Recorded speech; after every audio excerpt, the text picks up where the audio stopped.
राज्य सरकार के उत्तर बंगाल विकास और कानून मंत्री एवं करणदीघी के विधायक बिराज बिस्वास ने दारीबीट हाई स्कूल के 2 पूर्व विद्यार्थी राजेश सरकार और तापस बर्मन के परिवारों से मुलाकात की और उन्हें इंसाफ का भरोसा दिलाया। मंगलवार को दारीबीट पहुंचकर उन्होंने सबसे पहले दोनों मृतक विद्यार्थियों की समाधि पर श्रद्धांजलि दी। बाद में वो उनके घर गए और परिवार वालों से बात की और उन्हें घटना में शामिल लोगों के खिलाफ सही कानूनी कार्रवाई करने और दोषियों को सजा दिलाने का भरोसा दिलाया। मृतक तपस बर्मन के परिवार वालों को मंत्री बिराज बिस्वास के इस भरोसे में उम्मीद की एक नई किरण दिख रही है। लंबे समय से इंसाफ न मिलने के गुस्से के बीच मंत्री के दौरे ने उनमें नई उम्मीदें जगाई हैं। गौरतलब है कि 19 सितंबर 2018 को दारीबीट हाई स्कूल में बांग्ला शिक्षक भर्ती की मांग को लेकर हो रही आंदोलन और प्रदर्शन के दौरान दोनों पूर्व छात्र राजेश सरकार और तापस बर्मन की रहस्यमयी तरीके से मौत हो गई थी। गोली मारकर हत्या करने का आरोप लगी थी। इस घटना से पूरे राज्य में बहुत हंगामा हुआ। हालांकि बाद में घटना की जांच एनआईए को सौंप दी गई, लेकिन परिवार के आरोपों की जांच में कोई खास प्रगति नहीं हुई। राज्य में नई सरकार बनने के बाद दोनों मृतक छात्रों के परिवारों ने एक बार फिर दोषियों को सजा मिलने की उम्मीद जताई है और घटना की पूरी जांच की मांग की है।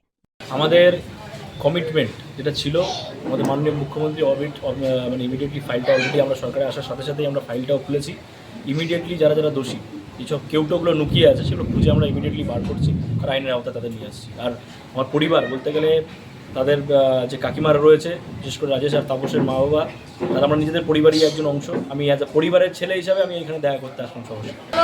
আমি তো আইনের রক্ষক, এবার কেস ফাইলটা আমার হাতেই ছিল, সেটা শুভেন্দুদা চেয়ে নিয়ে গেছে। আবার আমি দেখছি 1 মাসের মধ্যেই কাজ শুরু হয়ে যাবে। কতদিন দীর্ঘদিন ধরে বিচারের আশায় রয়েছেন, এবার কি মনে করছেন বিচার কি পাবেন? হ্যাঁ, এবার বিজেপি সরকার আসছে, এবার আমি বিচার পাবো। আজকে কোথায় কোথায় গেল বিরাজ বিশ্বাস এসে? প্রথমে এসে আমার রাজেশের বাড়িতে গেল, ওর বাবা মার সাথে দেখা করে আমার বাড়িতে আসলো, তাপস বর্মনের বাড়ি। তারপরে সমাধিতে গেল, সমাধিতে ওদের ফুল দিয়ে শ্রদ্ধাঞ্জলি জানালো। কি বলবেন এবার এই রাজ্যের মুখ্যমন্ত্রীর উদ্দেশ্যে?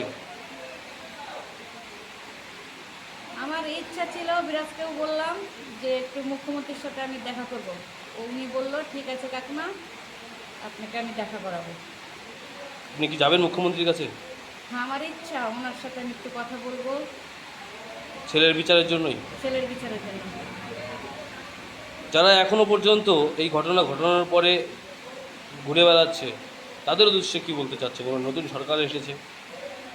হ্যাঁ, আমার নতুন সরকারের কাছে এটাই দাবি যে যারা আমার ছেলেকে গুলি করে মারছে বাংলা ভাষার জন্য, তারা আমার চোখের সামনে ঘুরে বেড়াচ্ছে, তাদের শাস্তি কবে হবে এইটা আমি আর চোখে দেখতে পাচ্ছি না।